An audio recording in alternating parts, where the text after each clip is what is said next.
Assalamualaikum warahmatullahi wabarakatuh. Kembali lagi di video tutorial pemrograman Java. Pada materi kali ini kita akan mencoba membahas mengenai array ya. Array ini adalah variabel yang sama seperti sebelumnya yang digunakan untuk menyimpan data. Cuman di sini untuk array ini dia dapat menyimpan banyak data sekaligus ya. Berbeda dengan variabel yang sebelumnya hanya bisa menampung satu data saja ya. Nah, langsung saja di sini yang pertama adalah pengertiannya yang seperti tadi sudah dijelaskan, variabel yang dapat menyimpan banyak data dengan tipe data yang sama. Jadi hanya tipe data yang sama yang bisa disimpan pada suatu array ya. Nah, misalkan kalau integer aja misalkan gitu ya. Terus kumpulan dari string misalkan ya, seperti itu. Nah, di sini ada ilustrasinya mengenai array satu dimensi dengan datanya itu adalah 59718 ya. Nah, di sini dia memiliki indeks yang dimulai dari 0 ya, yang paling kiri 0 1 2 3 4 ya, yang mana nanti digunakan untuk mengakses si indeksnya ini itu ya. Nah, selanjutnya untuk jenis array itu ada 3 jenis ya. Yang pertama array satu dimensi, yang kedua adalah array 2 dimensi, dan array multidimensi. Array multidimensi itu biasanya yang lebih dari 2, 3 ataupun 4 ya, dimensinya mungkin bisa banyak ya, tergantung daripada kebutuhan.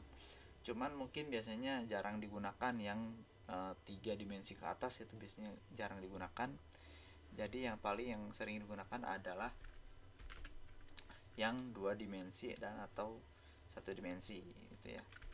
Kemudian di sini array satu dimensi diilustrasikan seperti linear ya, satu garis linear yang memiliki indeks yang linear juga ya, mulai dari 0 ya. Ini untuk array dengan 5 data ya. Contohnya kalau misalkan mau menyimpan lebih dari 5 bisa ternyata 5 ataupun 10 misalkan ya, kita tergantung daripada kebutuhan yang diinginkan gitu ya.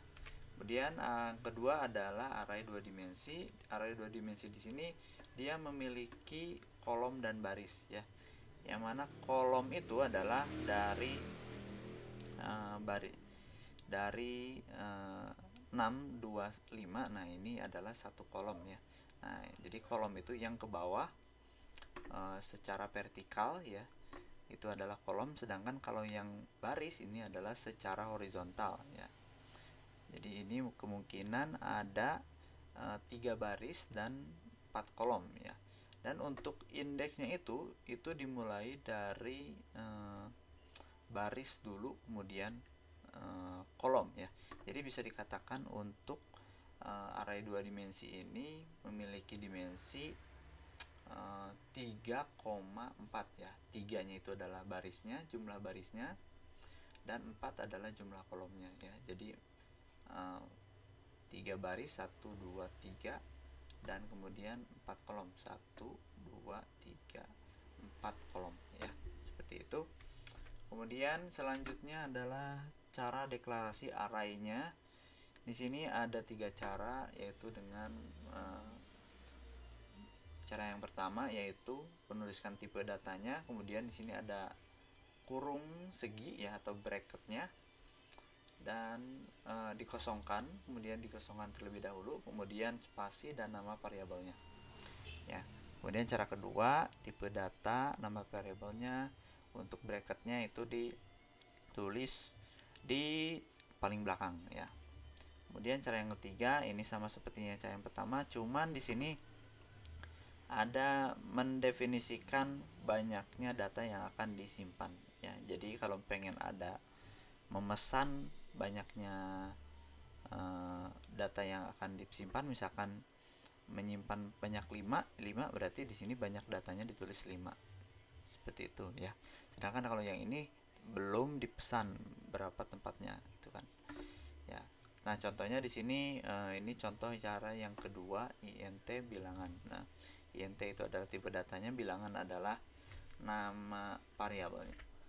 Kemudian untuk cara mengisi dan akses arraynya adalah dengan menuliskan nama variabel, kemudian dalam kurungnya adalah indeksnya yang diisi dengan nilai tertentu ya. Di sini kita contohkan dengan nama variabel bilangan dengan indeksnya 3 diisi dengan bilangan 7.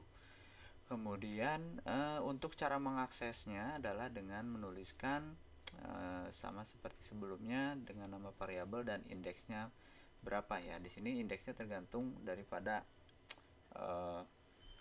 data yang akan ingin diaksesnya. Nah, kita langsung saja coba di netbin-nya kita tuliskan di sini. Pertama kita buat variabelnya atau dideklarasikan. Pertama tuliskan tipe datanya, kemudian nama variabelnya adalah bilangan. Nah, seperti ini. Kemudian kita isi dengan untuk kurungnya diikuti dengan kurungnya. Nah, kalau variabel biasa seperti ini. Kalau variabel array maka di sini diikuti dengan kurung buka dan kurung tutup ya. Kurung segi, kemudian dilanjutkan dengan mengisi array yang misalkan yang dengan indeks 0 ya, kita isi sesuai dengan yang ada di dalam ppt. Di sini dengan indeks 0-nya adalah 5 ya, berarti data ke 0 adalah 5, kita berarti isi dengan 5. Nah, di sini error ya, karena di sini belum diinisialisasikan. Jadi kalau menggunakan cara mengisi arraynya dengan cara seperti ini, maka di sini kita wajib menggunakan deklarasi yang cara ketiga ya, yaitu dengan memesan tempatnya ya.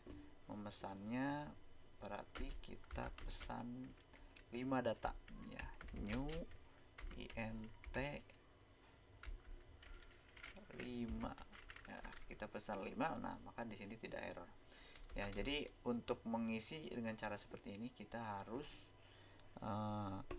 pesan dengan new tipe datanya ya. Kita langsung akses dengan system.out.println.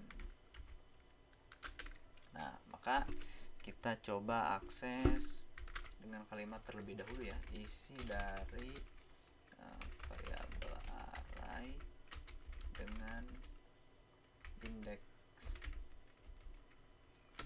0 adalah kita coba plus. Nah, copy yang ada di sini kemudian paste. Nah, ini adalah cara untuk mengaksesnya. Kita outputkan. Nah, maka di sini isi dari variabel array dengan indeks 0 adalah 5 ya. Seperti itu. Kemudian kalau misalkan mau mengisi semuanya, berarti kita coba copy dengan 5 kali ya. Nah, seperti ini. Yang ini 1, yang ini 2, indeks kedua, indeks ketiga, dan indeks keempat pertama. Kemudian data yang keduanya adalah 9718 ya, 97, yang ini 7. Kemudian ini indeks ketiga adalah 1, indeks keempat adalah 8. Nah, kalau kemudian di sini outputkannya pun berarti sama ya, berulang ya. Nah, cuman di sini karena sebenarnya berulang, kita bisa menggunakan perulangan. Ya, kita tuliskan misalkan for, daripada kita tuliskan berkali-kali untuk sistem out print-nya, kita bisa gunakan for untuk mempersingkat codingannya ya. Jadi int dimulai dari i-nya itu adalah indeksnya, mulai dari 0, kemudian i-nya akan terus mengulang selama i-nya kurang dari 5 karena dia memiliki 5 data ya. Kemudian i++. Nah, maka cukup seperti ini. Ini sama aja kita menuliskan sistem out print sebanyak 5 kali ya. Nah, kita outputkan. Nah, maka di sini isi dari variabel array indeks ke 0 adalah lupa di sini karena ininya masih 0. Nah, kita ganti ininya dengan i ya. Kemudian indeks 0 di sini kita ganti juga dengan i ya, untuk mengoutputkan i. Nah, jadi dengan indeks tertentu maka mengoutputkan indeks tertentu ya. Di sini 0 1 2 3 4 ya. Indeks 0 adalah 5, indeks 9 7 1 dan 8 ya, seperti itu. Ataupun kita coba nggak usah pakai kalimat ya, jabarkan seperti ini aja ya, bisa juga. Nah, maka hasilnya 5 9 7 1 8. Atau nggak pakai enter supaya vertikal. Nah, 5 9 7 1 8 ya, sama seperti itu. Nah, kemudian selanjutnya di sini juga bisa kita inputkan secara sekaligus ya. Jadi kalau sekaligus maka kita menggunakan seperti yang cara yang ada di dalam sini. Nah, ini cara yang seperti ini juga bisa ya. Kita tidak perlu mengisi satu persatu seperti ini ya. Kita misalkan ininya ganti, maka kalau seperti itu kita tidak perlu memesan angkanya berapa ya. Jadi ini yang ini hapus. Nah, mungkin akan lebih singkat ya. Nah, kalau di outputkan maka hasilnya pun kurang lebih sama ya. Jadi malah lebih singkat yang seperti ini daripada kita isi dengan satu persatu ya, seperti itu. Tapi sebenarnya ada kelebihan dan kekurangan masing-masing tergantung daripada program yang kita akan buat ya. Mungkin ada yang harus seperti ini, ada juga yang diharuskan mungkin seperti yang seperti ini ya. Oke, mungkin gitu aja untuk array dimensi 1. Nah, ini adalah array dimensi 1. Kemudian bisa juga array dimensi 1 ini, oh ya, ada juga yang seperti ini ya. Nah, ini saya sudah buat project dengan menggunakan scanner yang mana diinputkan satu persatu ya. Kalau seperti ini maka kalau kita coba running, nah kita inputkan seketika program jalan ya. Misalkan masukkan data ke 0 ya, 4 1 7, data kedua adalah 3, kemudian 9 dan 2.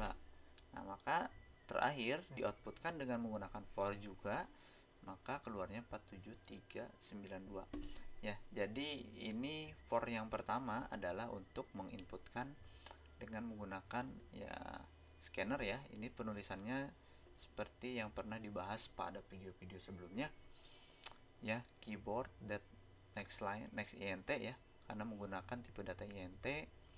Kemudian i nya sebagai indeks ya, dan akan diulang sebanyak 5 kali. Jadi dia mengulang 5 kali. Dan begitupun untuk mengoutputkan datanya juga di sini menggunakan perulangan lagi ya. Menginputkan menggunakan perulangan dan output pun menggunakan perulangan. Ya, mungkin seperti itu untuk array dimensi 1. Kita coba array yang dimensi 2. Ya, untuk array dimensi 2 saya juga sudah coba ya untuk mempersingkat waktu seperti ini. Ini kalau misalkan menggunakan inisialisasi langsung maksud saya. Nah, kalau menggunakan kurung kurawal seperti ini, maka kita tuliskan kurung kurawalnya di awal dan di akhir ya. Ini untuk sebagai keseluruhan. Kemudian per barisnya itu di kurung kurawal baru ya. Jadi ada kurung kurawal lagi di dalam kurung kurawal ya. Nah, maka ini dimensi 2. Dan di sini pun ada kurung seginya pun 2 ya. Berbeda yang sebelumnya. Kalau sebelumnya kan di sini bracketnya itu ya, bisa juga disebutnya bracket ya dalam bahasa Inggris, 2 kali karena dia menggunakan dimensi 2 ya, 2 dimensi. Kemudian untuk mengoutputkannya pun sama menggunakan for, cuman di sini menggunakan 2 for. Jadi for di dalam for. Karena apa? Karena dia menggunakan 2 dimensi. Ya. Jadi sebanyak dimensinya. Kalau for-nya 1 berarti menggunakan 1 dimensi. Ya seperti itu. Jadi kemudian oh iya, karena di sini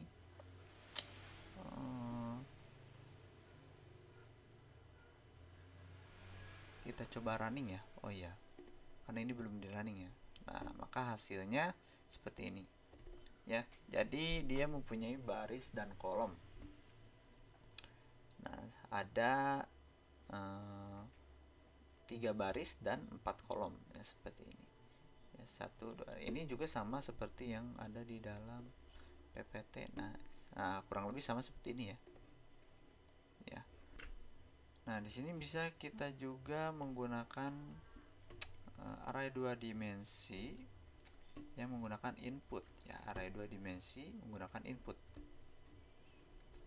ya. Jadi kalau menggunakan 2 input, maka di sini terdapat 2 kurung segi ya yang menandakan bahwa dia adalah dimensi 2 ya. Nah, untuk pemesanannya pun di sini menggunakan 2 ya. Artinya yang pertama ini adalah barisnya ya, 2 baris. Kemudian untuk yang kurung kedua ini adalah kolomnya ya. Jadi 2 baris dan 3 kolom.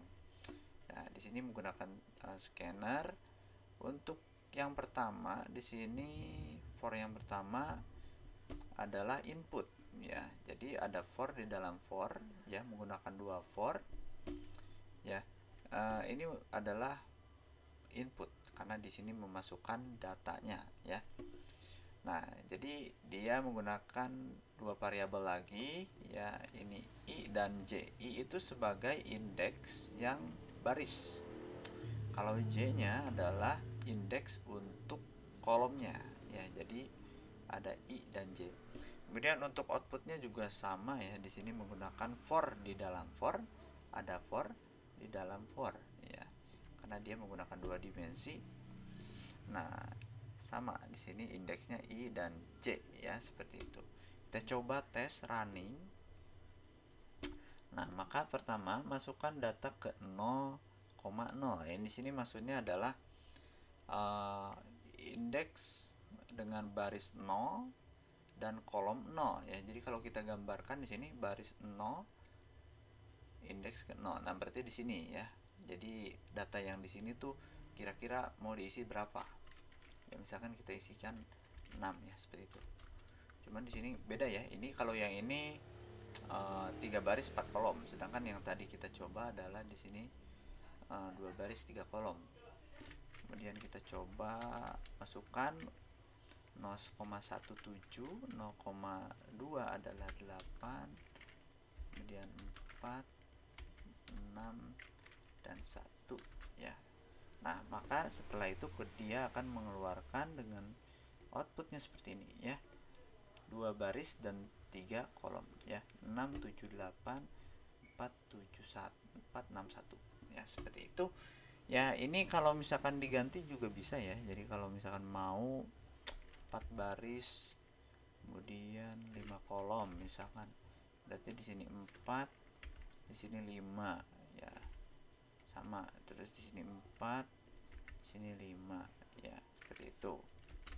Nah, ya mungkin untuk materi array seperti itu ya, semoga bisa dipahami. Kalian tinggal coba saja. Untuk kalau pengen mencoba tinggal pause saja ya. Mungkin sekian untuk video kali ini, semoga bisa bermanfaat. Assalamualaikum warahmatullahi wabarakatuh.